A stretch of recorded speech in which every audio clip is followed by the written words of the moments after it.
ጀነራል አህመድ ቫሂዲ ይባላሉ። የኢራን አብዮታዊ ዘብ ዋና አዛዥ ናቸው። ሞትና ሕይወት ግማሽ ግማሽ በሆነበት በጦርነቱ ሰዓት ላይ ነው የተሾሙት።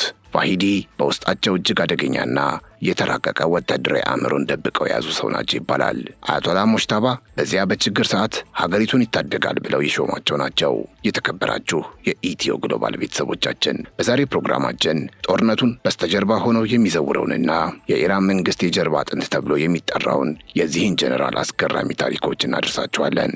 አህመድ ቫሂዲ ለኢራን ህልውና ሲሉ ማንኛውንም አይነት መስዋዕትነት ለመክፈል የማይመለሱና በዓለም አቀፍ ደረጃ እጅግ ከሚፈለጉ ጥቂት የጦር መሐንዲስ ውስጥ አንዱ ናቸው ይባላል። ስለዚሁ ጀነራል ታሪክ አስገራሚ መረጃዎች እናደርሳችኋለን። አብራችሁን ቆዩ።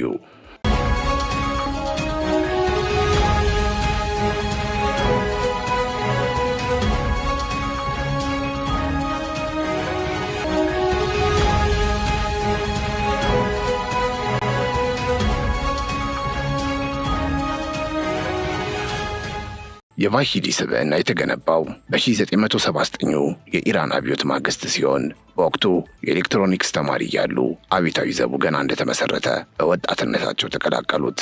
ሌሎች ጓደኞቻቸው በኢራቅ ግንባር በሚካሄደው ደም አፋሳሽ ጦርነት ውስጥ ሲዋጉ፣ ቫሂዲ ግን የጠላትን ደካማ ጎን በማጥናትና ስልቶችን በመቀመር ላይ ተጠምደው ነበር።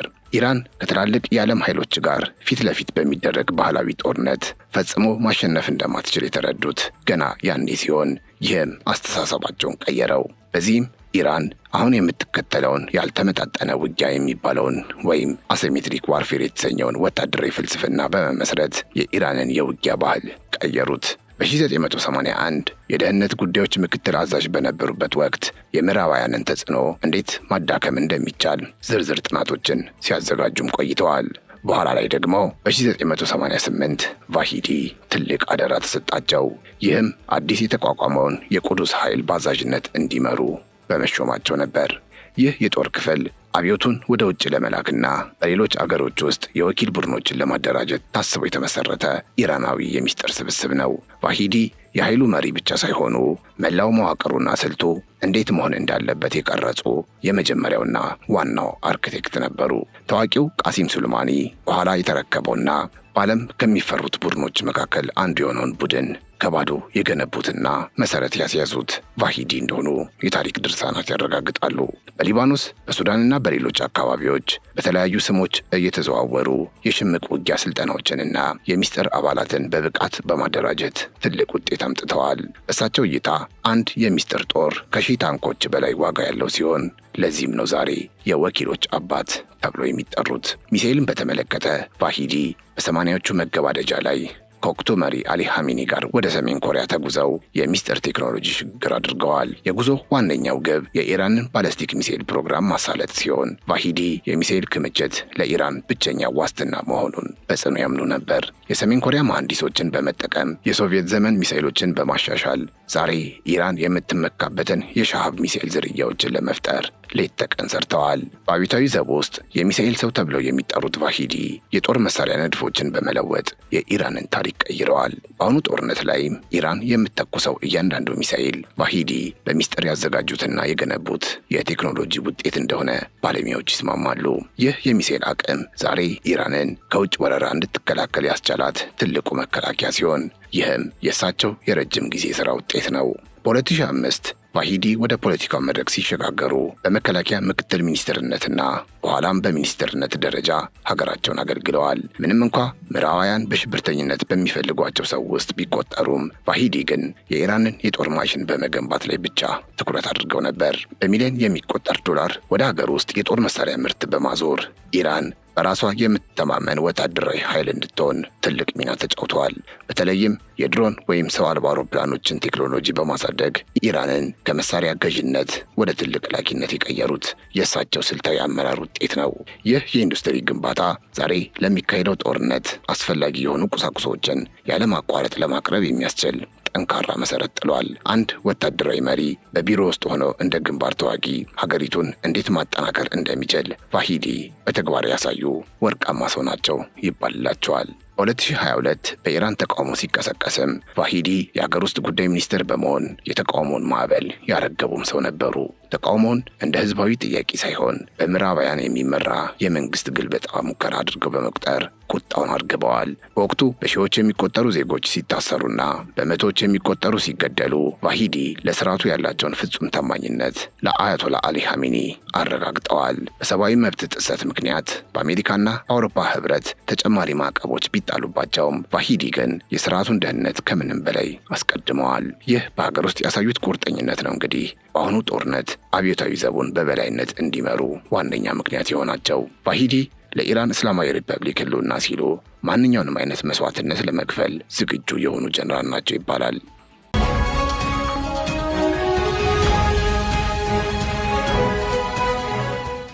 የ2025 ዓመት ለኢራን አብዮታዊ ዘብ አመራሮች የጥፋት ዘመን የነበረ ሲሆን ዋና አዛዦቹ በጠላት ጥቃቶች ተከታትለው የተገደሉበት አስከፊ ወቅት ነበር። በመጀመሪያ ሁሴን ሰላሚ በእስራኤል ጥቃት ሲገደሉ፣ ተተኪው መሐመድ ፓክፖርም በአሁኑ ጦርነት መጀመሪያ ላይ በደረሰበት ጥቃት ተሰውቷል። ይህ የአመራር ክፍተት በኢራን ወታደራዊ መዋቅር ውስጥ ትልቅ መደናገጥን የፈጠረ ቢሆንም ቫሂዲ ግን እንደ ብቸኛ አማራጭ ወደፊት ወጥተዋል። ሁሉንም የሚስጥር መሰረቶችና የወኪል መረቦችን ጠንቅቀው የሚያውቁት ቫሂዲ በፈራረሰው ዋና መስሪያ ቤት ውስጥ ሆነው አዛዥነቱን በይፋ ለመረከብ ወሰኑ። ይህ ሹመት ለእሳቸው የክብር ቦታ ብቻ ሳይሆን በጠላት አይን ውስጥ ገብቶ የሞት ፍርድን እንደ መቀበል የሚቆጠር እጅግ አደገኛና ከባድ ውሳኔ ነበር። ቫሂዲ ግን ለቆሙለት ዓላማ ሲሉ ይህንን አደገኛ ኃላፊነት በመቀበል የኢራን ወታደራዊ ኃይል ዳግም እንዲደራጅና ወደ ውጊያ እንዲመለስ አድርገዋል። በቫሂዲ አመራር ስር ጦርነቱ ከመከላከል ወጥቶ ወደ ተሟላና ወደ አጥቂ ጥቃት እንደተቀየረ የሚነገር ሲሆን ይህም የቫሂዲ መርህ በመባል ይታወቃል። ቫሂዲ በጦር ሜዳ ላይ ድል ብቻ ከማተኮር ይልቅ ጠላትን በኢኮኖሚ በማዳከም እጅ እንዲሰጥ የማድረግ የተራቀቀ ስልትን ይከተላሉ።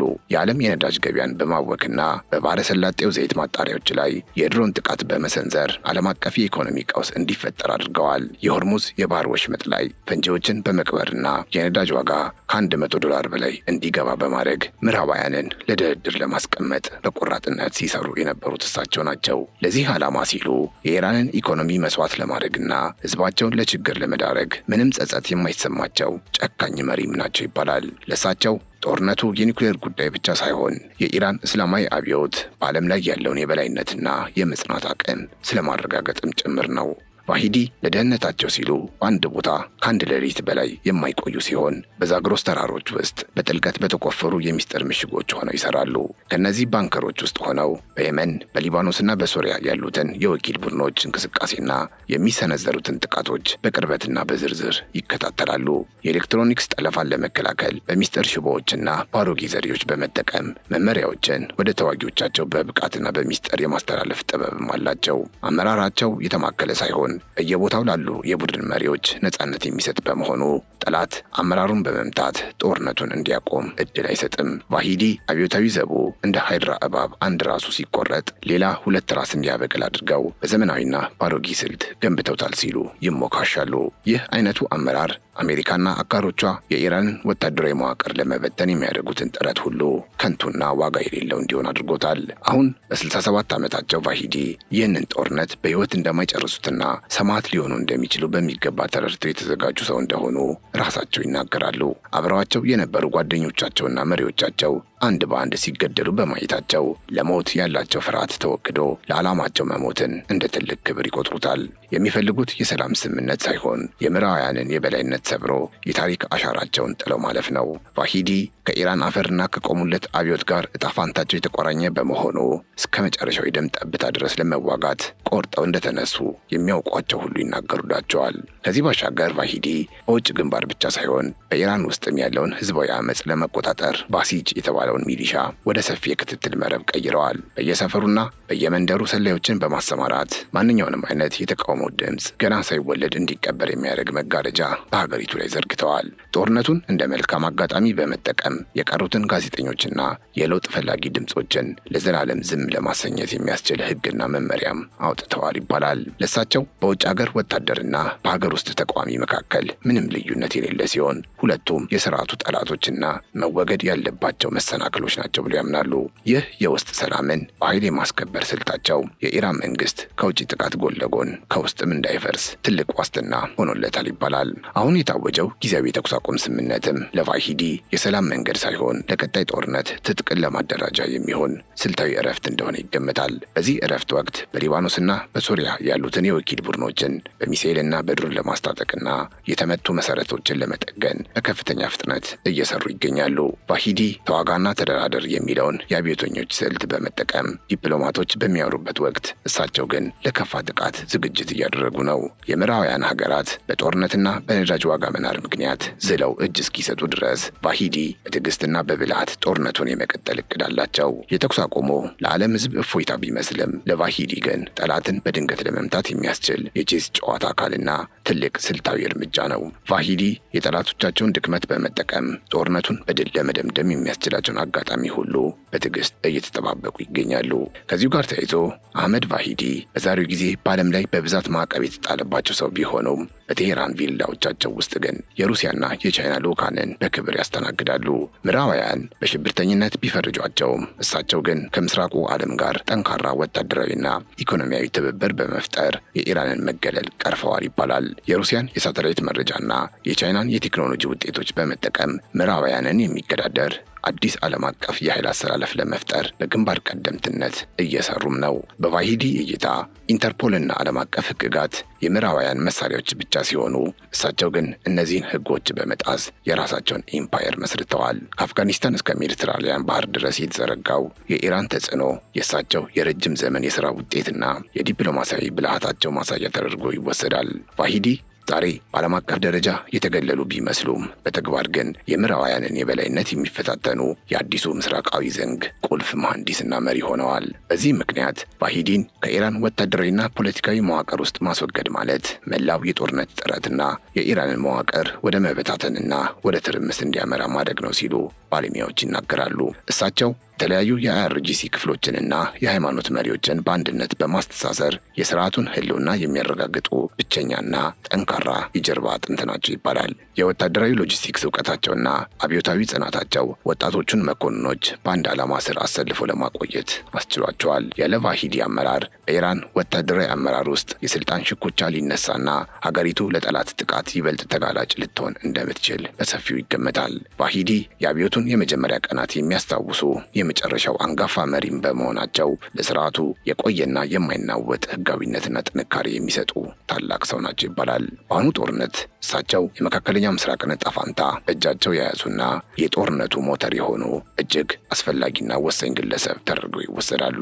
በጥቅሉ የአህመድ ቫሂዲ የህይወት ታሪክ የዘመናዊቷን ኢራን የጥቃትና የጥንካሬ ታሪክ የሚተርክ ሲሆን እሳቸውም የሀገሪቱ የመጨረሻ ተከላካይ ሆነው ቀርበዋል። ከመጀመሪያው የቁዱስ ኃይል አዛዥነት ጀምሮ እስከ ዛሬው የአይአርጂሲ መሪነት ድረስ ያሳዩት ብቃትና ጭካኔ ለኢራን እስላማዊ ሪፐብሊክ ህልውና ወሳኝ እንደነበር ይነገራል። ቫሂዲ በምሽግ ውስጥ ቢሞቱም ሆነ ጦርነቱን በድል ቢጨርሱ በታሪክ ውስጥ የማይጠፋና ዓለምን ያናወጠ ትልቅ አሻራ ጥለው ማለፋቸው ግን አያጠራጥርም። የአሁኑ ጦርነት ለቫሂዲ የህይወት ዘመን ልምዳቸውና ዝግጅታቸው ማሳያ ሲሆን ሀገራቸው በምዕራባውያን እንዳትወድቅ ያደረጉ ዘሻዶ ኮማንደር ተብለው ይጠራሉ። በቴሄራን የጦርነት ነጋሪት ሲጮህና የሚሳኤል ጭስ ሰማዩን ሲጋርደው ቫሂዲ ግን በተረጋጋ መንፈስ ጦርነቱን መምራታቸውና ለስርዓቱ መጠናከር መስራታቸው ለኢራን ያላቸውን ፍቅር ያሳያል ይባላል። ይህ የኢራን እውነተኛ የጀርባ አጥንትና የጥላው አዛዥ የአህመድ ቫሂዲ ታሪክ ሲሆን ከኢራን ጀርባ ያሉት ጀነራልም እኚህ ናቸው።